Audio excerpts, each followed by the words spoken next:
बिस्मिल्लाहिर्रहमानिर्रहीम। अस्सलाम वालेकुम नादरीन, आप यूट्यूब चैनल देख रहे हैं। मैं इमरान खान हूँ। नादरीन, पाकिस्तान के मीडिया को अगर आप देखें रोज़ाना की बुनियाद पे, तो उस पर जो पाकिस्तान में बड़े बड़े इश्यूज़ हैं उनके बारे में बात नहीं हो रही। यानी पाकिस्तान में जो ऑपरेशन चल रहा है उस पर बात नहीं हो रही, बलूचिस्तान की सूरत हाल उस पर बात नहीं हो रही, जबरी तौर पर लोग लापता हैं उस पर बात नहीं हो रही, अदालतों में इंसाफ की फराहमी नहीं हो रही, उस पर बात नहीं हो रही। अगर पाकिस्तान तहरीके इंसाफ को आप माइनस करें तो पाकिस्तान के मीडिया में इस वक्त कुछ भी नहीं बचता। ऐसा लगता है कि सारी की सारी जो फोकस है या सारी की सारी जो तवज्जो है वो पाकिस्तान तहरीके इंसाफ को तबाह करने पे है। यानी अगर पाकिस्तान के मीडिया को आप रोज़ाना देखें तो वो क्या पूछ रहे हैं कि पाकिस्तान तहरीके इंसाफ के अंदर क्या चल रहा है। वो ये नहीं देखेंगे कि हुकूमत के अंदर क्या चल रहा है, महंगाई कहाँ पे पहुँच गई है, बेरोज़गारी कहाँ पे पहुँच गई है, गुरबत कहाँ पे पहुँच गई है, मईशत का क्या सत्यानाश हो गया, उस पर बात नहीं करेंगे। वो बात करेंगे जी कि पाकिस्तान तहरीके इंसाफ के अंदर क्या चल रहा है, इमरान खान डील क्यों नहीं कर रहा, इस पर बात करेंगे। सोशल मीडिया को कैसे कंट्रोल किया जाए, इस पे बात करेंगे। एस्टेब्लिशमेंट अभी तक पाकिस्तान तहरीके इंसाफ की या इमरान खान की मकबूलियत ख़त्म क्यों नहीं कर पा रही, वो इस पे बात करेंगे। यानी अजीबोगरीब चीज़ों पे पाकिस्तान का मीडिया डिस्कशन करता है। जो अवामी इश्यूज़ हैं उनके ऊपर मीडिया बात नहीं करता। पाकिस्तान में जाली पुलिस मुकाबले चल रहे हैं, उस पर बात नहीं करता। गुरबत के हाथों लोग खुदकुशियाँ कर रहे हैं, उस पर बात नहीं करता। बिजली की और गैस की कीमत कहाँ से कहाँ पहुँच गई, उस पर बात नहीं करता। हर 15 दिन के बाद कौम को एक टीका नया लग जाता है पेट्रोलियम मसनूआत की कीमतों में इजाफे पे, उस पर बात नहीं करता। डॉलर की कीमत कहाँ पहुँच गई, उस पर बात नहीं करता। चीनी का एक खौफनाक स्कैंडल है जो इस हुकूमत का है। यानी इस हुकूमत ने जानबूझ के पहले चीनी को एक्सपोर्ट किया, पाकिस्तान में किल्लत पैदा की, और जब पाकिस्तान में चीनी कम हो गई बाहर भिजवाने की वजह से, तो पाकिस्तान में कीमत को बढ़ाते बढ़ाते जो 80 रुपए किलो वाली चीनी थी उसको 200 रुपए से ऊपर ले गए, और अब बाहर से महंगी चीनी इंपोर्ट की जा रही है। ये फिर अवाम की जेब पे डाका डाला जाएगा, इस पे बात नहीं करता। गंदम के स्कैंडल पे बात नहीं करता। पाकिस्तान का मीडिया किसी भी चीज़ पे बात नहीं करता। बात करता है तो पाकिस्तान तहरीके इंसाफ पे बात करता है। रीज़न क्या है? ये रियाजुल हक साहब हैं, बड़े अच्छे इन्वेस्टिगेटिव जर्नलिस्ट हैं। उन्होंने सबसे पहले ये डाटा रिवील किया है ये सरकारी डाटा, और इसकी जो तफसीलात है मैं आपके सामने अब रखने वाला हूँ। ये बड़ा इंटरेस्टिंग डाटा है कि 11 अरब के इश्तिहारात पाकिस्तान के मीडिया को दिए गए हैं पाकिस्तानी सरकार की जानिब से गुज़िश्ता लगभग एक साल में। मार्च 2024 से जून 2025 तक का ये डाटा है। यानी एक साल के अरसे में 11 अरब रुपए के इश्तिहारात दिए गए टीवी चैनल को और अखबारात को, और इस तरह पाकिस्तान की तारीख में कभी नहीं हुआ। पाकिस्तान की तारीख में जो बदतरीन पाकिस्तान का दौर चल रहा है मईशत के हवाले से, वो मौजूदा दौर है। 50 साल की कम तरीन इन्वेस्टमेंट हो रही है। महंगाई जो है वो पाकिस्तान के अंदर टॉप पे चली गई है शूट करके। इकॉनमी जो है वो मुकम्मल तौर पे पाकिस्तान में इन्होंने तबाही फेर दी है। पाकिस्तान दुनिया का वो वाहिद मुल्क बन गया है जहाँ सबसे ज़्यादा बड़ी तादाद में लोग पाकिस्तान मुल्क अपना छोड़ के जा रहे हैं। ये पाकिस्तान के साथ हो रहा है ना। तो उस वक्त पाकिस्तान का मीडिया जो इतनी बुरी मईशत में इतने ज़्यादा इश्तिहार, यानी इतने इश्तिहारात तो जब मईशत बेहतरीन चल रही होती थी तब भी कभी नहीं दिए गए जितने इश्तिहारात मीडिया को अब दिए जा रहे हैं। और इसी वजह से मीडिया का फोकस उन चीज़ों की तरफ कभी भी नहीं जाता जिन पे अवाम का फोकस है। अवामी इश्यूज़ के बजाय मीडिया नॉन इश्यूज़ को इश्यूज़ बनाता है, क्योंकि उन्हें पैसा बहुत ज़्यादा मिल रहा है। ये पैसा कैसे मिल रहा है, किस तरह के मीडिया को मिल रहा है, इसमें बहुत सारा पैसा जो है वो इधर उधर अपने लोगों में भी बांट दिया जाता है। करप्शन भी बहुत होती है। कुछ अखबारात के नाम है, मैं तो हैरान हो गया। लगभग 4 अरब रुपया दिया गया है ये अखबारात को, और लगभग 7 अरब रुपया दिया गया है टीवी चैनल्स को। तो ये 11 अरब की तफसीलात है। अभी तक 932 अखबारात को इश्तिहारात दिए गए, और 88 टीवी चैनल्स को, जिनमें न्यूज़ चैनल भी हैं, इंटरटेनमेंट के भी हैं, उनको इश्तिहारात दिए गए हैं। आप ज़रा अखबारात के नाम सुने जो आपने कभी नाम भी नहीं सुने होंगे, उनको भी पैसा दिया है इन्होंने। अहम अखबार, ऐलान, आईना इनकलाब, अखबार हक, अखबार अवाम, ये मैंने सारे नाम जो हैं वो रियाजुल हक साहब बता रहे थे, बल्कि अभी रिपोर्ट भी आ गई है। एतदाल, अल जलाल, अल हक, अल फजर, अमन अंजाम, अमन अंजाम, बीबीसी हेडलाइन, बीबीसी रिपोर्टर, बेवपार अखबार, बेस्ट बिजनेस, बिजनेस रिकॉर्डर, तो ये चले पुराना अखबार है, फरजंदे बलूचिस्तान, फरजंदे कश्मीर, फैजुल अजीम, फाइटर टाइम्स, FIR, फौरी एक्शन अखबार। तो ये तमाम अजीबोगरीब किस्म के अखबार हैं जिनको पाकिस्तानी हुकूमत ने जो है पैसा वैसा इनको भी दिया है। लेकिन जो सबसे ज़्यादा पैसा दिया वो जंग अखबार को दिया, 43 करोड़, यानी 43 करोड़ रुपया दिया है जंग अखबार को। और एक्सप्रेस जो उर्दू अखबार है उसको 30 करोड़ रुपया दिया है, और इस तरह बाकी अखबारात को भी पैसा मिला है। तो ये लगभग 4 अरब रुपया अखबारात को दिया गया है। अब आ जाए टीवी चैनल पे, तो सबसे ज़्यादा पैसा दिया गया जियो टीवी को, ये बनता है 64 करोड़, और अगर जियो ग्रुप का सारा पैसा इकट्ठा करें तो लगभग 1.25 अरब रुपया यानी 125 करोड़ के करीब पैसा जो है वो दिया गया जियो को, जंग ग्रुप को। और इसके बाद एयरवाई को 44 करोड़ दिया गया, दुनिया न्यूज़ को 40 करोड़ दिया गया, पीटीवी को 39 करोड़ दिया गया, समा न्यूज़ को 38 करोड़ दिया गया, एक्सप्रेस न्यूज़ को 38 करोड़ दिया गया, हम न्यूज़ को 36 करोड़ दिया गया, डॉन न्यूज़ को 31 करोड़ दिया गया, चैनल 24 को 30 करोड़ दिया गया, मोहसिन नकवी, बोल न्यूज़ को 28 करोड़ दिया गया। ये टॉप 10 चैनल्स हैं। अब आप अंदाजा करें कि ऐसे टीवी चैनल्स को इन्होंने पैसा बांटा है। तो डिजिटल मीडिया का भी डाटा नहीं है, वो भी आ जाएगा थोड़े दिनों में आपके सामने, वो भी हम रखेंगे। लेकिन आप अंदाजा करें कि किस तरीके से इन्होंने पाकिस्तानी अवाम का पैसा पाकिस्तानी मीडिया के ऊपर खर्च किया है, जिसका एक हिस्सा यानी एक साल में 11 अरब रुपया इन्होंने टीवी चैनल्स को दे दिया।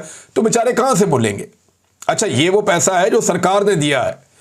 जो प्राइवेट कंपनीज हैं जिनके इश्तिहारात चलते हैं सारा दिन टीवी चैनल्स के ऊपर, उनका पैसा अलग है। आप अगर टीवी चैनल्स को देखें, गौर करें, तो यहां पे सरकारी इश्तिहार बहुत कम होता है। ज्यादा जो इश्तिहार चलता है वो प्राइवेट इश्तिहार चलता है, प्राइवेट कंपनीज का चलता है।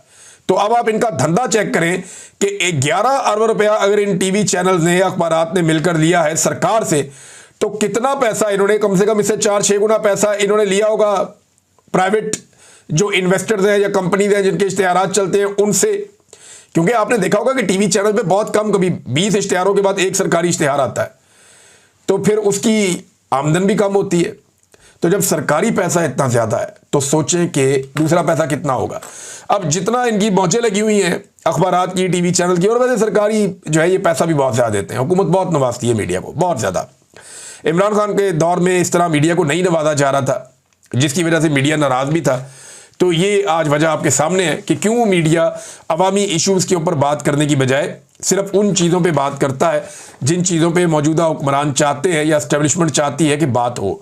9 मई की सजाओं के हवाले से नादरीन सख्त रद्द-ए-अमल आ रहा है, यानी बार बार रद्द-ए-अमल आ रहा है। जिन लोगों ने प्रेस कॉन्फ्रेंस की थी, मिसाल के तौर पर अंदलीब अब्बास थी, मुराद राज थे, चौहान साहब थे रावलपिंडी वाले, या परवेज खटक साहब थे, या और बहुत सारे लोग थे, जिन लोगों ने प्रेस कॉन्फ्रेंसेस की वो लोग निकल गए, देखें बाइज्जत बरी हो गए, उनकी जान छूट गई, उनके ऊपर केसेस ही नहीं चले। यानी एक तरह के मुकदमात कई लोगों पे बने थे कि ये आदमी बंदूक लेकर आया, ये दूसरा भी लेकर आया, इसने ये किया, उसने भी ये किया। तो उनमें से जिसने प्रेस कॉन्फ्रेंस कर ली और नून लीग या कोई और जमात ज्वाइन कर ली, वो बंदा बच गया, उसकी जान छूट गई। और जिस बंदे ने प्रेस कॉन्फ्रेंस नहीं की, उसने कहा जी मैं इमरान खान का साथ दूंगा, उसको अदालत ने सजा दे दी।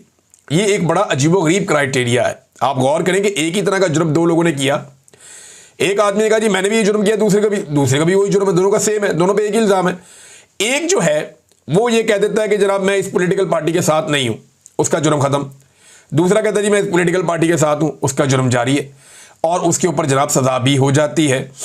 तो बहुत ज़्यादा लोगों ने जो है वो इसके ऊपर रद्द-ए-अमल दिया है, हर तरफ से रद्द-ए-अमल आ रहा है। पाकिस्तान तहरीक इंसाफ का भी, सोशल मीडिया पर भी, नेशनल और इंटरनेशनल लेवल पर भी इसका रद्द-ए-अमल आना शुरू हो गया है। लेकिन एक रद्द-ए-अमल इसका नून लीग ने भी दिया। जरा ये नून लीग का रद्द-ए-अमल अगर आप वीडियो देखें ना, जाके जो ज़हीम लगारी साहब का चैनल है वहां पे आप जरूर देखें। ज़हीम लगारी साहब एक बड़े अच्छे जर्नलिस्ट हैं और इन्हें आईएसआई ने अगवा कर लिया था 1 हफ्ते के लिए, और इनके साथ बड़ी सख्ती भी की गई थी उस वक्त। तो ज़हीम लगारी साहब आजकल एक मिशन पे हैं जहां पे नून लीग वाले इकट्ठे होते हैं, जाके उनके इंटरव्यू करते हैं। थोड़े दिन पहले नून लीग ने एक जलसे की अनाउंसमेंट की, ये गए जाके माइक निकाला, लोगों से पूछा, तो लोगों ने कहा जी हम तो यहाँ तमाशा देखने आए, हमारा तो नून लीग से कोई ताल्लुक ही नहीं है। क्योंकि तमाशा क्या देखने, इनका तमाशा देखने, हम तो इमरान खान को सपोर्ट करते हैं।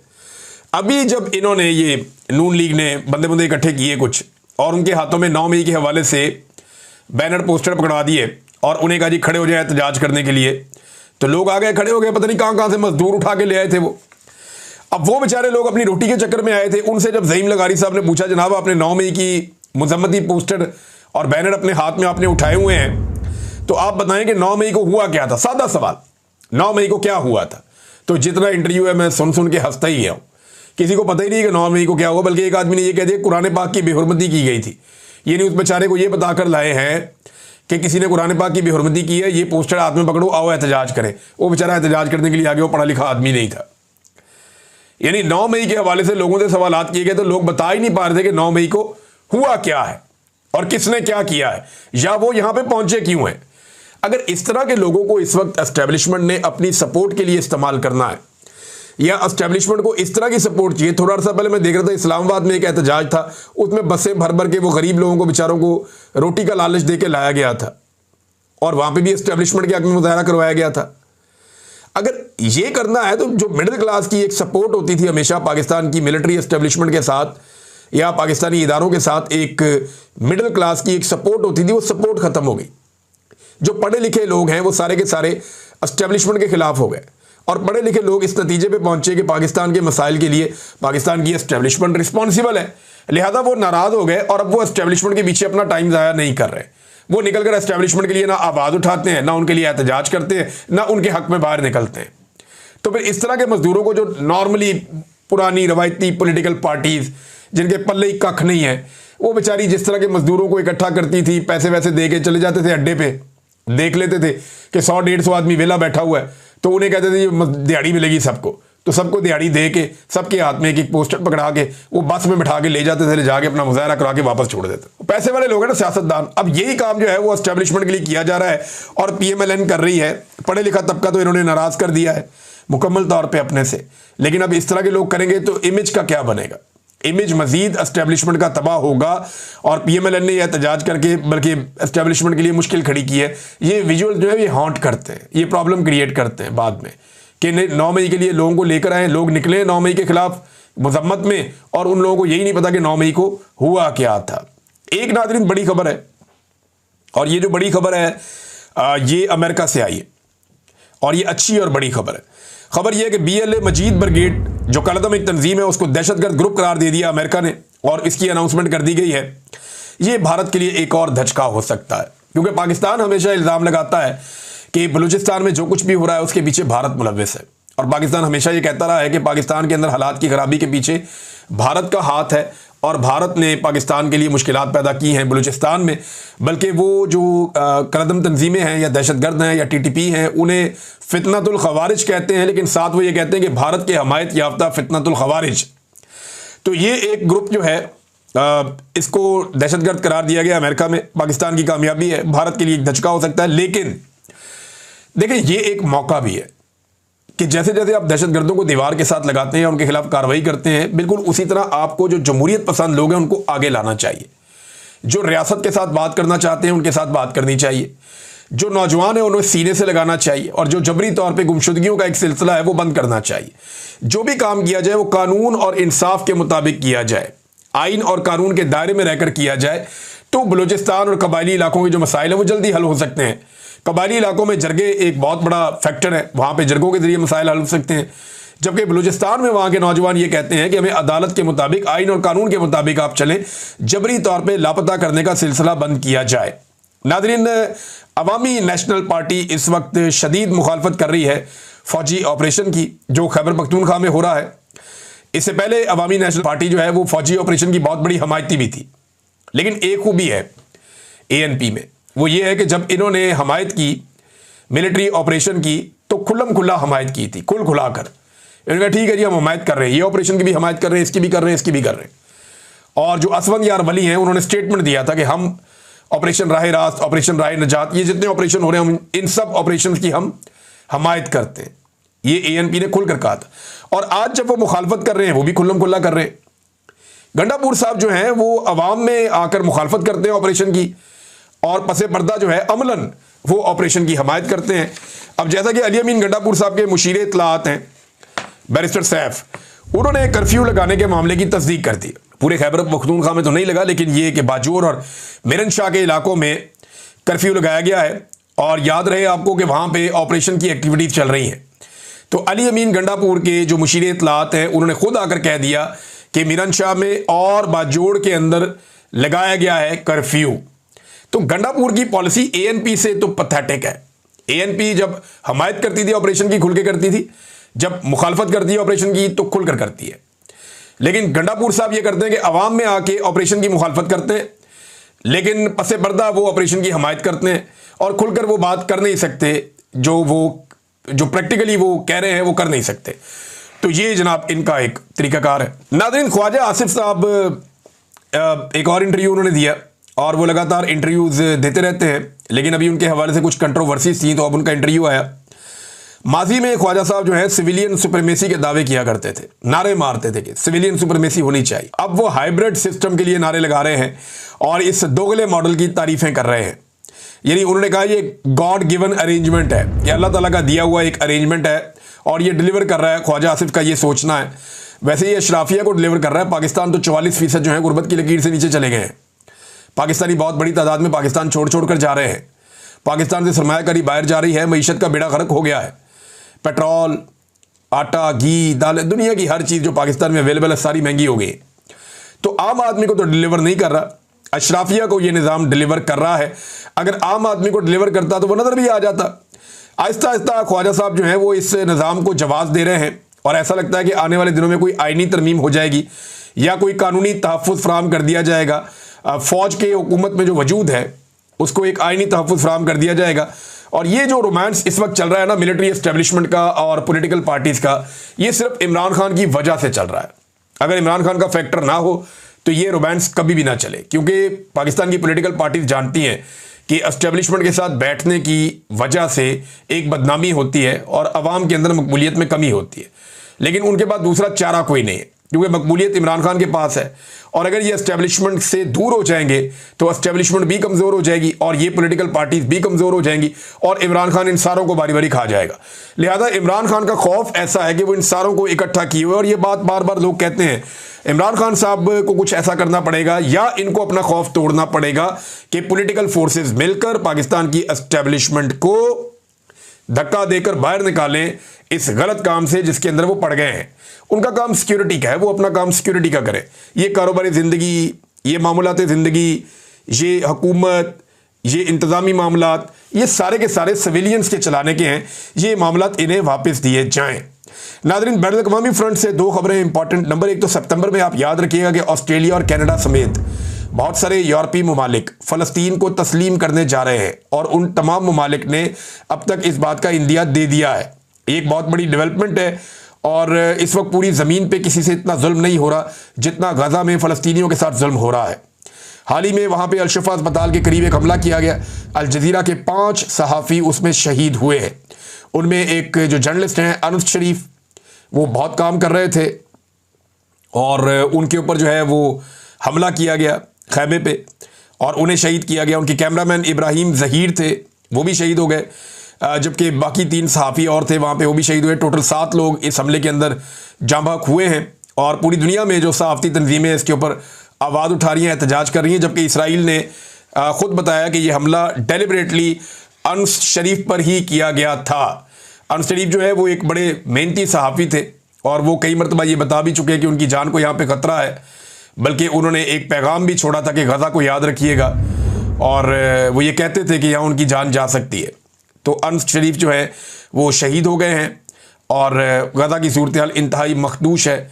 वहाँ भूख है, अफलास है, पानी नहीं है, लोग भूखे और प्यासे हैं, लोग डरे हुए हैं, लोग खौफज़दा हैं, परेशान हैं।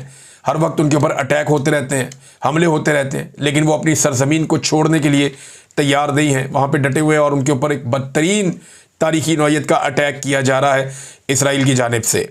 और इसी वजह से जो यूरोपीय ममालिक हैं या ऑस्ट्रेलिया और कनाडा है, उन्होंने ये फ़ैसला किया है कि अब वो फ़लस्तीन को बतौर एक रियासत तस्लीम करेंगे। ये एक बड़ी डेवलपमेंट है। अब तक इतना ही। अपना ख्याल रखिएगा, अपने इस चैनल का भी। अल्लाह हाफ़िज़।